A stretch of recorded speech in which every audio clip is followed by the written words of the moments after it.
अस्सलामुअलैकुम। मैं डॉक्टर रऊफ़ राना अपने डिजिटल चैनल पर आपको खुशामदीद कहता हूँ। बात करूँगा फोस्टर इन्हेलर के मुतालिक। फोस्टर इन्हेलर जैसे कि आप जानते हैं कि सांस के मरीज़ों में, दमे के मरीज़ों में या उन मरीज़ों में जिनमें सांस की दुश्वारी होती है, उनमें इस्तेमाल किया जाता है। फोस्टर इन्हेलर किस वक्त इस्तेमाल किया जाता है, ये दूसरे इन्हेलर से क्यों मुख्तलिफ है, क्यों इसको मुख्तसर अरसे के लिए इस्तेमाल करवाया जाता है, इसके साइड इफ़ेक्ट्स क्या हैं, इसके फ़ायदे क्या हैं, क्यों ज़रूरी हो जाता है कि फोस्टर इन्हेलर का इस्तेमाल करवाया जाए, ये तमाम मालूमात आज की इस वीडियो में शामिल हैं। फोस्टर इन्हेलर के अंदर दो दवाइयाँ शामिल होती हैं। ये दो दवाइयों के कम्बिनेशन से बनता है।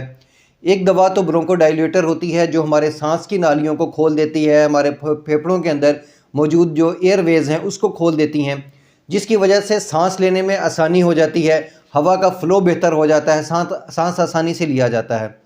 और दूसरी जो दवा है वो एक लॉन्ग एक्टिंग स्टीरॉइड है। ऐसा स्टीरॉइड है जिसका असर काफ़ी देर तक रहता है और उसके साइड इफ़ेक्ट्स भी काफ़ी देर तक रहते हैं। लेकिन ये देना ज़रूरी इस वक्त हो जाता है जब मरीज़ को बहुत ज़्यादा म्यूकस क्रिएट हो रहा हो, एलर्जी का, दमे का बहुत ज़्यादा अटैक हो चुका हो, में जो फेफड़े हैं उसके अंदर बहुत ज़्यादा स्वेलिंग हो चुकी हो, सांस की नालियों के अंदर स्वेलिंग हो चुकी हो, एयरवेज के अंदर स्वेलिंग हो।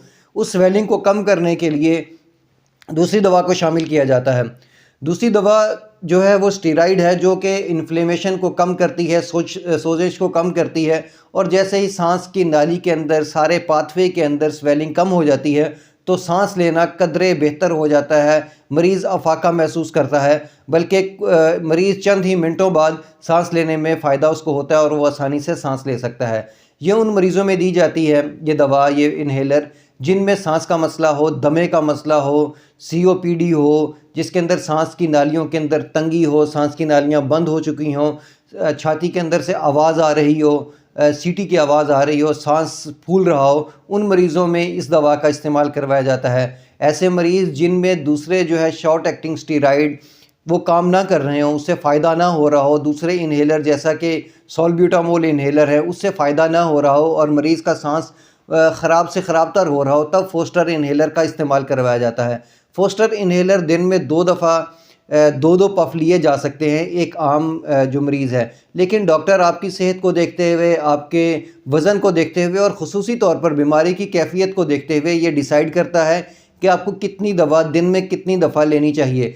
जो मैंने आपको एक अमूमी डोज़ बताई वो ये है कि आप उसके 4 पफ ले सकते हैं दिन में, 2 मरतबा, 2 पफ सुबह और 2 पफ शाम। पफ लेने का तरीका ये है कि पहले बहुत सारा गहरा सांस बाहर की तरफ निकालें और उसका जो माउथ पीस है, इन्हेलर का माउथ पीस, वो अपने जो लिप्स है उसके दरमियान फिक्स कर लें। उसके बाद अपनी दोनों उंगलियों से जो इस डिवाइस को प्रेस करें। जैसे ही प्रेस करेंगे तो इन्हेलर के जो अज्जा हैं वो आपके गले की तरफ जाएंगे और आप एक गहरा सांस अंदर की तरफ लें। जितनी देर तक आसानी से सांस को होल्ड कर सकते हैं उस सांस को होल्ड करें और आहिस्ता आहिस्ता सांस को नाक के रास्ते निकालें। यूँ एक पफ पूरा हो गया। इसी तरह अगर दूसरा पफ भी लेना हो तो 3 से 4 मिनट वक्फा कर लीजिए और उसके बाद दूसरा पफ लें। ये जैसे ही पफ लेते हैं तो मरीज़ को काफ़ी हद तक सुकून महसूस होता है, उसकी सांस की जो नालियां हैं वो खुल जाती हैं और मरीज़ चंद ही मिनटों बाद काफ़ी अफाका महसूस करता है। आजकल के जिस तरह सर्दी का दौर है और खुश्क सर्दी पड़ रही है तो एलर्जी और दमा के पेशेंट बहुत ज़्यादा हो चुके हैं, तब इन मरीज़ों में इसका इस्तेमाल करवाया जाता है। जैसे ही मरीज़ की सेहत और उसकी हालत कदरे बेहतर होती है, इसकी दवा को, डोज़ को कम कर दिया जाता है और जैसे ही मरीज़ ठीक हो जाता है तो इस फोस्टर इन्हेलर को बंद कर दिया जाता है और दूसरे इन्हेलर्स पर भी डॉक्टर उसको रिकमेंड कर सकता है। लेकिन साल में 1 या 2 दफ़ा दमे के मरीज़ों को बहुत ज़्यादा अटैक होता है, तब इस दवा का इस्तेमाल करवाया जाता है। अब बात करते हैं इसके साइड इफ़ेक्ट की। दूसरी अद्वियात की तरह इसके भी साइड इफ़ेक्ट हैं। चूँकि ये लॉन्ग एक्टिंग स्टीरॉइड है तो इसके साइड इफ़ेक्ट है, लेकिन बेहतर अच्छी बात यह है कि ये सिर्फ़ और सिर्फ लोकली एरिया पर अफेक्ट कर रहा होता है, लेकिन फिर भी कुछ ना कुछ अपने साइड इफ़ेक्ट तो ज़ाहिर कर रहा होता है। जब हम ये देखते हैं कि मरीज़ को किसी और दवा से फ़ायदा नहीं हो रहा और ये स्टीरॉइड, लॉन्ग एक्टिंग स्टीरॉइड देना बहुत ज़रूरी है उसकी सेहत के लिए, तब इसका इस्तेमाल करवाया जाता है।